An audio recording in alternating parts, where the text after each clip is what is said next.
depth today, but I'm willing because the Lord has asked me to do this. Amen.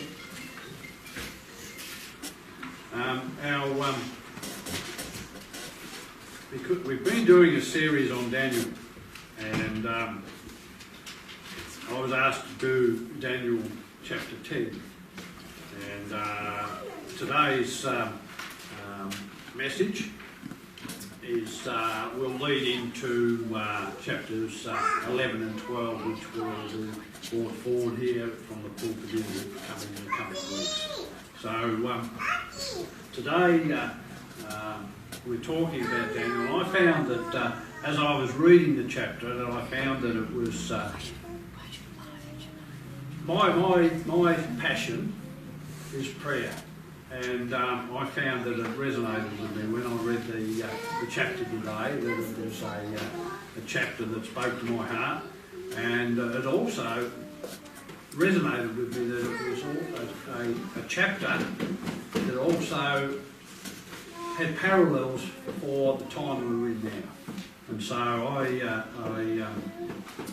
I grasped the opportunity, and so I'm going to the scripture of Daniel chapter 10 will be on the screen, and I will bring forth in a moment chapter by chapter, and we will read it together, and then I will give a little commentary on it, and then as the Spirit leads, there's quite a few things that I will share. I mean, there's a lot of changes that have been made in my life. Perhaps I might just touch on that before we start. I mean, I've only been in this church just over 4 years. Before I came here, I was I started off my Christian search back in my teen years. I went to the Anglican Church for a couple of years, and then I went to the Christian Brethren, and I was a member of the Christian Brethren for approximately 40 years. And that time was a great time, because they are great people, and I am sure that there is a lot of sincere Christian people amongst them that I will see in eternity. But I wasn't that. I became very lukewarm. I was just a pew sitter, and I had there were so many things in my life that crept in and became idols and such, and I'll touch on those as we go further through today. But so we'll start off with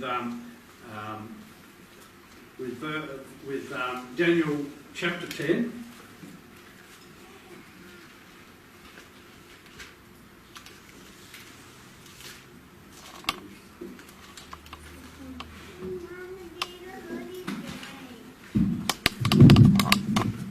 We'll start with in the third year of Cyrus, king of Persia, a message was revealed to Daniel, whose name was called Belshazzar. The message was true, but the appointed time was long, and he understood the message, and he had an understanding of the vision. I just want to give thanks to Mira too for the great help she gave me in putting all this together for me on the screen, because that's not my forte at all. In the third year of Cyrus, king of Persia, in the first year of the reign of Cyrus, Cyrus, I don't know whether you call it a decree, but he gave a ruling that the temple in Babylon would be rebuilt. And here we are in the third year of his reign, and there'd been about 5,000 Jews that had been returned to their homeland after they had been in exile, and they were the Jewish nation was coming back together, and they were the temple was being rebuilt as a place of worship. And as they set about to rebuild the temple, insurmountable opposition arises, and that opposition came from various groups, mainly when the Samaritans were refused participation in the reconstruction project. They became bitter enemies of the Jews, and there became a conflict, and false reports were and letters were written to by the Samaritans and sent to the king of Persia, Cyrus, and persuading him to halt the construction work.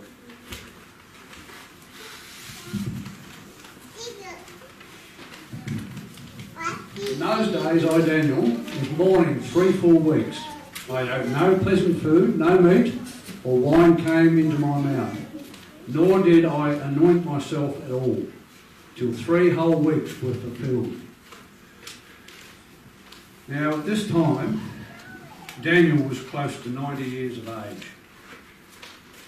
And Daniel, being informed of the decision, that was the situation and the decisions that have been made by Cyrus and the hold-ups in the construction of the temple,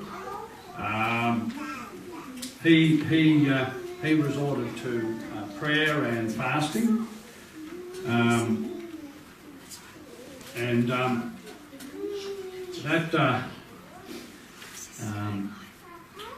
that time Daniel fasted for 21 days. And he was fasting on behalf of the Jews, which were approximately 1,000 miles away.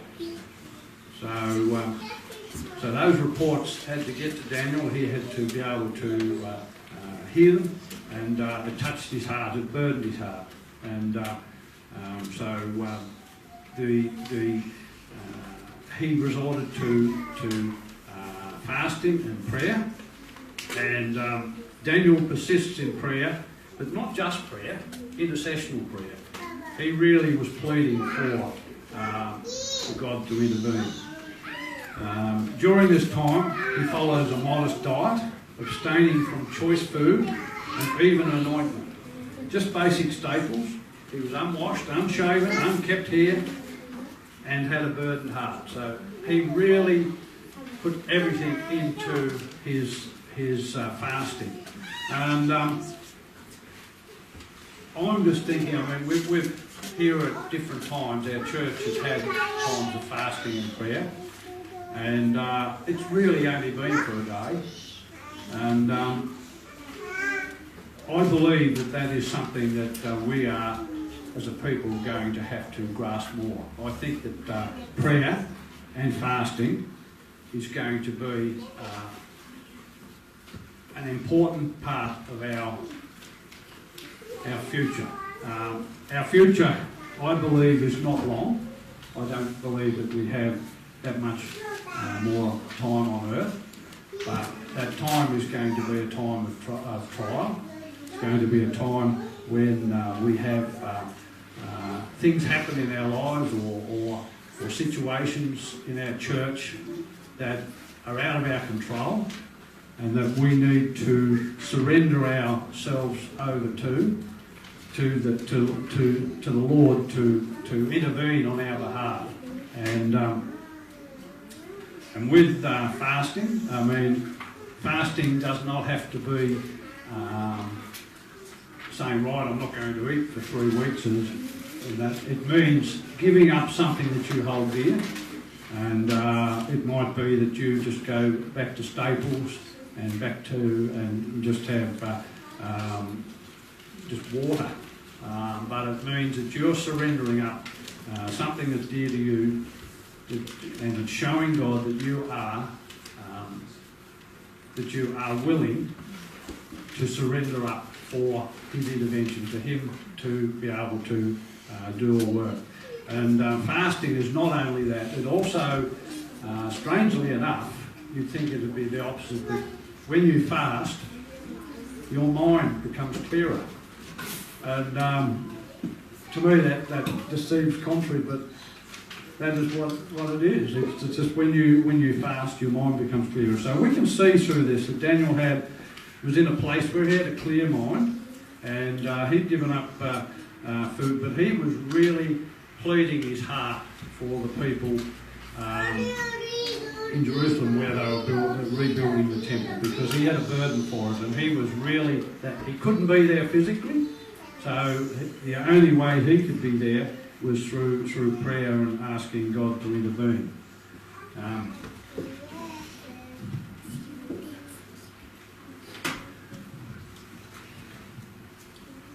Chapters 4 to 6. Now on the 24th day of the first month, as I was at the side of the great river, that is the Tigris, I lifted my eyes and looked, and behold, a certain man, clothed in linen, whose waist was girt with gold of Apras.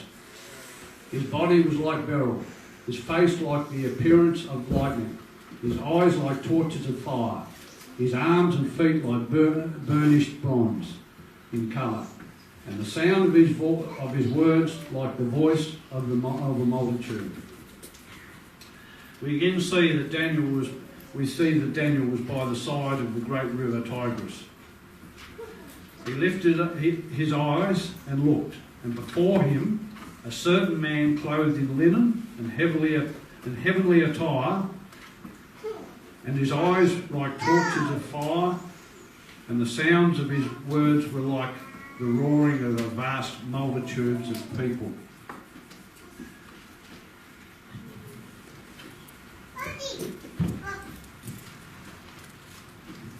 And I, Daniel, alone saw the vision, for the men who were with me did not see the vision, but a great terror fell upon them, so that they fled to hide themselves. Therefore I was left alone when I saw this great vision, and no strength remained in me, for my vigour was turned to frailty in me, and I retained no strength. So a great vision was shown to Daniel, and as we go into chapters 11 and 12, we'll have more understanding of that, and it will be shared. But the vision that was shown was a vision of the future, and it was a vision of the conflict that this world is going through, that there is a war, there is a hidden war. And that is something that I did not have a grasp on until I came into this church. Yes, I'd heard of Satan, but I hadn't really given him any strength at all. I just thought it was just terminology and whatever. I didn't really have. I just thought, yes, there's a devil, there's a God, but when I came into this church, I found that evil is a very real and present power in our world and in our lives.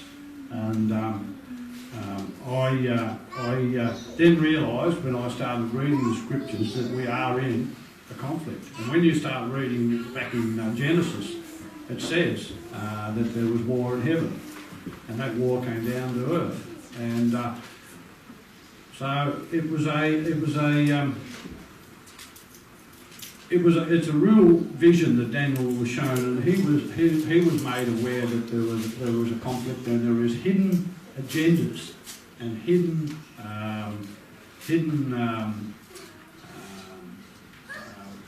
attitudes that are ruling behind the scenes. And so we see here that when Daniel this vision was presented to Daniel, he was presented with with a heavenly vision, and it was a person arrived there with a heavenly person, which there was others with Daniel who did not see the vision, and they were filled with fear and fled into hiding.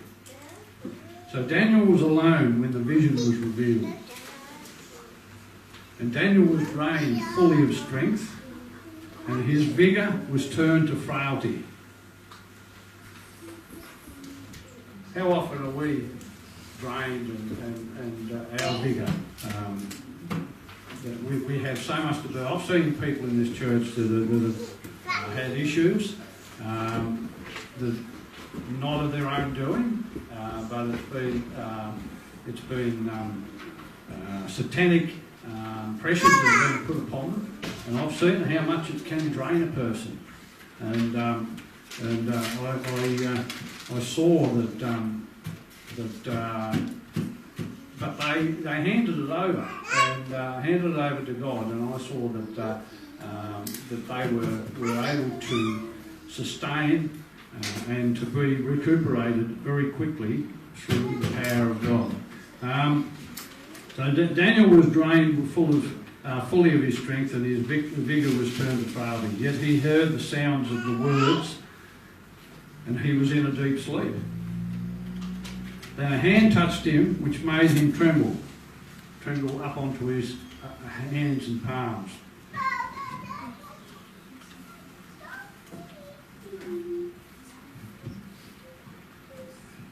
And I, Daniel, alone saw the vision. Just read that one, didn't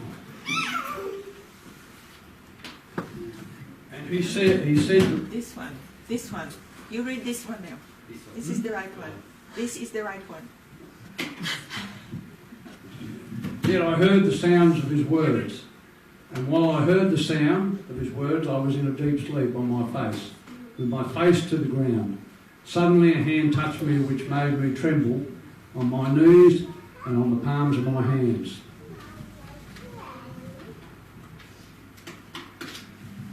And he said to me, O Daniel, man greatly beloved, understand the words that I speak to you, and stand upright, for I have been sent to you. While he was speaking this word to me, I stood trembling. Then he said to me, do not fear, Daniel, for from the first day that you set your heart to understand and to humble yourselves before your God, your words were heard, and I have come because of your words. And Daniel heard his voice, and O Daniel, greatly beloved of God. What a reassurance that is when the angel says to Daniel, Daniel, greatly beloved of God, stand up and listen carefully to what I have to say to you. So Daniel stood up, and still trembling with fear, don't be frightened, Daniel, for your request has been heard in heaven and was answered the first day you began to fast before the Lord and pray. For your understanding that that very day I was sent here to meet you. Your words were heard, and I have come because of your words. So isn't that a prayer, a powerful testimony to the power of prayer? And that's what's hit me most out of this passage, is that where we are now in the scene of time, prayer is one of the most powerful tools that we can have. Fortifying our minds with the word is the other, but having the ability to pray and surrender ourselves to God. And I found that prayer is a real powerful part of my life. The changes that have been made have been great. Now, I hear people say, oh, God told me to do this and God did that.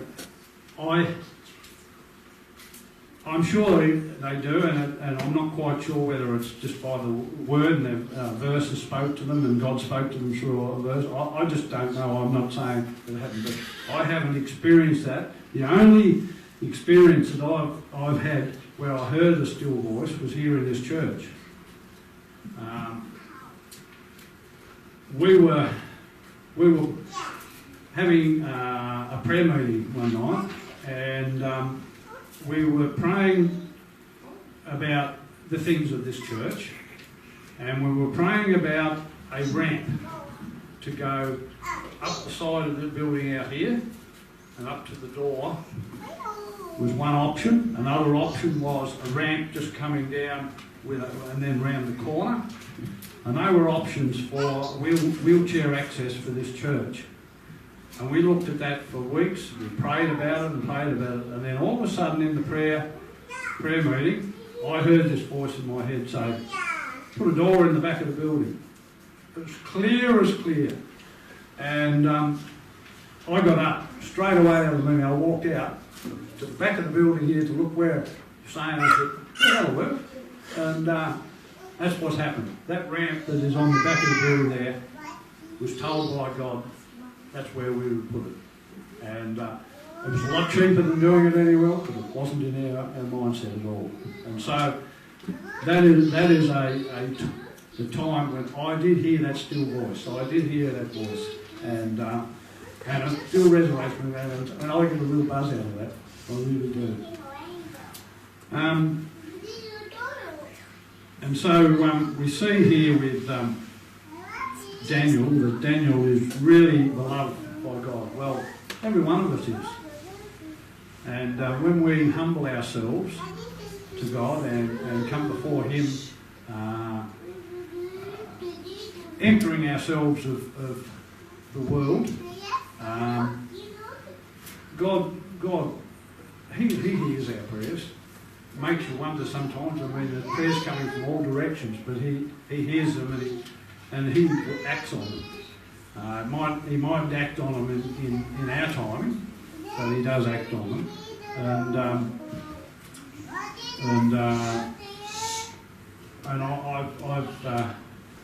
I've seen and I'm testimony to some of those things in my life where I've seen Him act.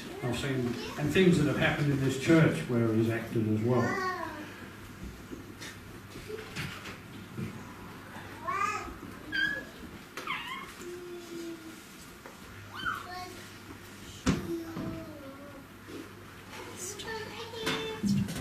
But the prince of the kingdom of Persia withstood me 21 days, and behold, Michael, one of the chief priests, came to help me, for I had been left alone there with the king of Persia. Now I have come to make you understand what will happen to your people in the last days, for the vision refers to many days yet to come. But for 21 days, the mighty evil spirit who overrules the kingdom of Persia blocked my way. So Gabriel, the angel, was most likely Gabriel that was there with Daniel, and he was sharing how he'd been from the time that Daniel was fasting and praying. That angel was at work, and that angel was at trying to dissuade the heart of Cyrus, the king of Persia, and it was to no avail, because there was stronger powers behind the scenes. There was Satan was there, and he was pulling the strings, and Cyrus was only the mouthpiece. And so we see that during that time, Gabriel, who was fighting there, was struggling. Then Michael, the leader of the heavenly army, was sent to take over the conflict. And so that really resonated with me, because it was telling me that when the trials get heavy, the angels are there working on behalf. And I also thought, well, hang on, there was 1/3 of the angels that went with the evil one. That means there's 2/3 that are left. So we've got 2 angels working for us against one on the evil side. And so I thought, well, that's a plus for a start. Anyway, but we've got we've got access to these angels and the power as well. It's not just Daniel, it is that access is to every one of us if we're sincere in heart and would allow God to intervene, and He would send His resources as much as He's got on our behalf. And Michael was able to break through the evil spirit, through the spirit rulers of Persia. I have come here to tell you what will happen to you, your people, at the end of time. For the fulfillment of this prophecy is many years into the future. Are we many years into the future? Yes. We're there, aren't we? Yes. Yeah.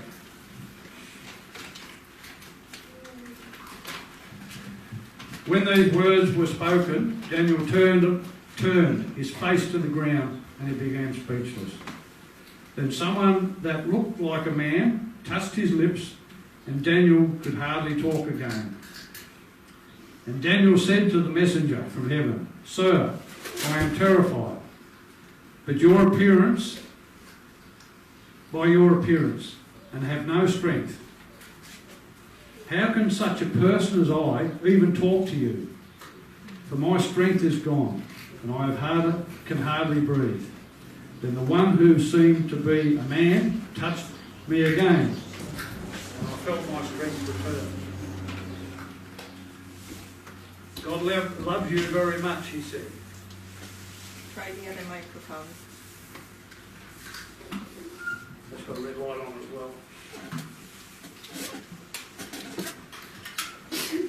It's fascinating, isn't it?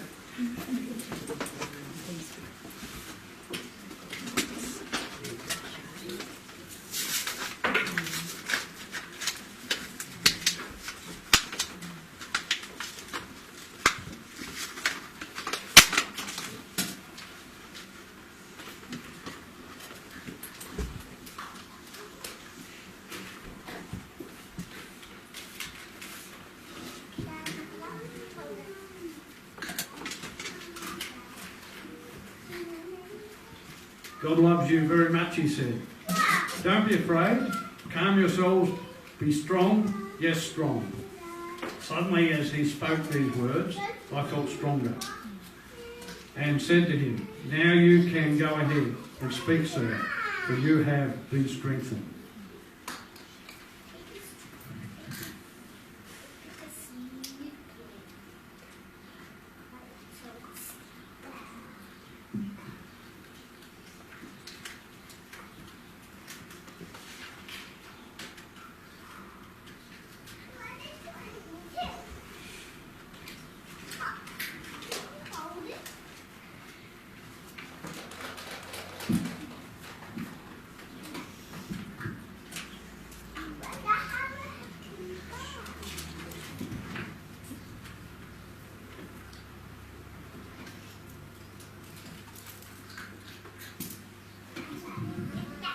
Then he said, "Do you know why I have come to you? And now I must return to fight with the Prince of Persia. And when I have gone forth, indeed the Prince of Greece will come. But I will tell you what is noted in the Scripture of truth. No one upholds me against these except Michael, your Prince." He replied to Daniel, "Do you know why I have come? I am here to tell you what is written in the book of the future. Then when I leave, I will go again to fight my way back past the Prince of Persia. Only Michael the angel will be there to help me." So we've got an army behind us, an army of angels, and we've got a commander that doesn't lose. He's got a perfect record. And so I found that this really was exciting, and I'm looking at the days we're in, and I think we need to change the way we do things. we're seeing things happen. We're seeing things happen around, especially in the last 2 years, that wasn't the way we thought things would probably pan out. They were things that came out of left field, and we need to know how to pray effectively about what the time we're in. We need to know how to surrender ourselves over to God and allow Him to work. We're going to see things happen that are going to be quite perilous. They're going to be quite demanding. They're going to be quite draining. And I feel that we need to know how to pray effectively and how to allow God to work. There is people in the church that have made a stand and against certain issues, and it's cost them. It's cost them. Some it's cost their employment.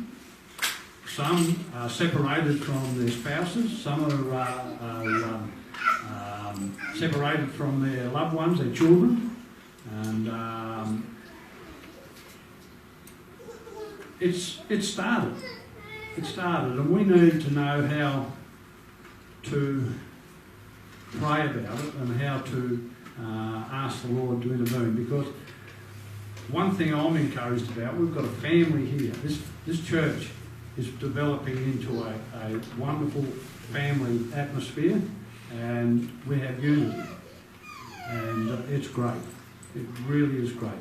But we're only at the starting point now, and we've got a lot that's going to unfold in front of us. In fact, who knows what's happening on Monday? COP26, where the Pope has already been met with the evangelistic leaders of the Protestant churches and the Muslims and all the other denominations, and they've signed paperwork to say they're all in agreement with his plan, and his plan they've gone now to COP26, which starts on Monday, where all the leaders of the nations of the world will be there, and they will be asked to cut their emissions and such for against climate degrading, and there is going to be a format put in place that is virtually already been agreed to, and we're going to see a climate Sunday, and we're going to see changes where they will make Sunday a day where we are unable to work, and as we know, it is the false Sabbath, but they're going to work on bringing that about, and that will make more changes. That will be another great thing. I believe too that we're on the point of seeing an economic collapse like we've never seen before. There's already shortages of food and supplies in America, and you're seeing it to a lesser degree in Australia, but it's coming. It's there. You will see all the boats sitting out on the water, unable to dock, and you ask yourself why. And because they say, oh, we haven't got the people to ship to cart them the trucks. You know, they're all man-made excuses. They're all excuses they're put in there, but they're not. It's a plan. It's a plan to collapse our financial system, and this is going to be the time when we really will need to be fortified in the Word and in prayer. And there's going to, I mean, we're already seeing it with, it says that we will, there'll be the inability to be buy and sell. Well, that's just in front of us here with some of those that have already made a stand and lost their jobs, and that has already become a reality. And so we need to be a praying church. We need to be praying for all those around us. It's not just praying for our own needs, it's praying for everyone else's needs. We need to pray with a real heart for souls in the community, but we also need to be praying for our people, because we're going to go through some pretty rough time, more than we can think. I mean, we saw how inconvenient it was with the epidemic we had, the pandemic we had, and how the lockdowns and that changed and brought things into play. So we're going to see a lot more of it. Let us not be complacent. I mean, if you haven't got a garden and have got a bit of land or something to grow on, I urge you to get in and do it, because our food is not guaranteed through the worldly circles. It only can be guaranteed through the heavenly circles. So basically what I'm saying today, that it is a time where we seek God more, and we put our prayers into action. But, and as Noel says, to look up. And that is something that I was taught back in my early days. Look up and not look at the pews. If you look at the people in the pews, you're going to be hurt and you're going to be disappointed every time. Look up and look at Christ, because that's where the action is and that's where the truth is. Just before I finish, we also need to I mean, I've had a lot of... I came into this church and I had no... Where I'm coming from now is praying for... There is a lot of people that have children and spouses that are not in the faith. And there is... my parents, they changed over to the Seventh-day Faith, but I didn't want to know anything about it. I shut them down every time they shared it with me. And what they did, they prayed, and it wasn't just them; it was Faye and others in this church, and they prayed, and I'm now convinced that how they prayed was,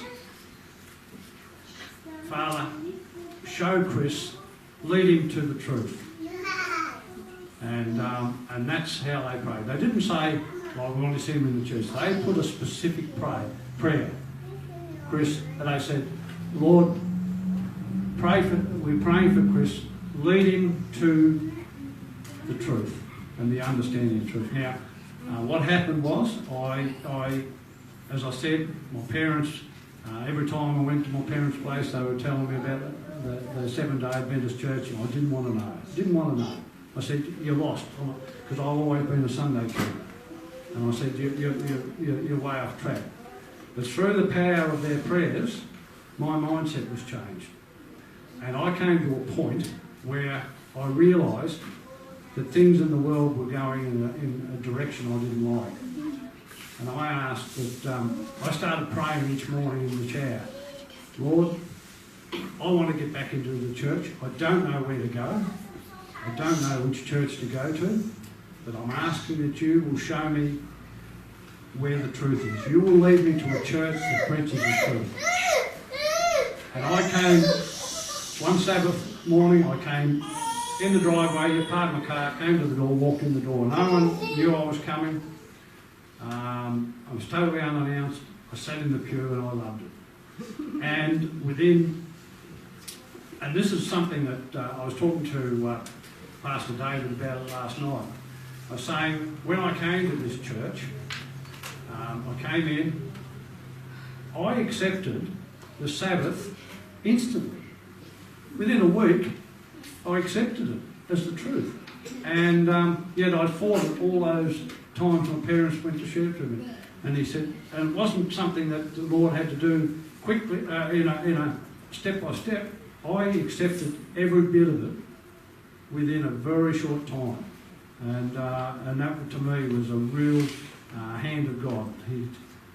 So I'm just saying that don't give up on your children, don't give up on your spouses, but pray effectively for them. Pray with intercession. Pray for that the Lord will lead them and soften their hearts, open their minds, and allow Him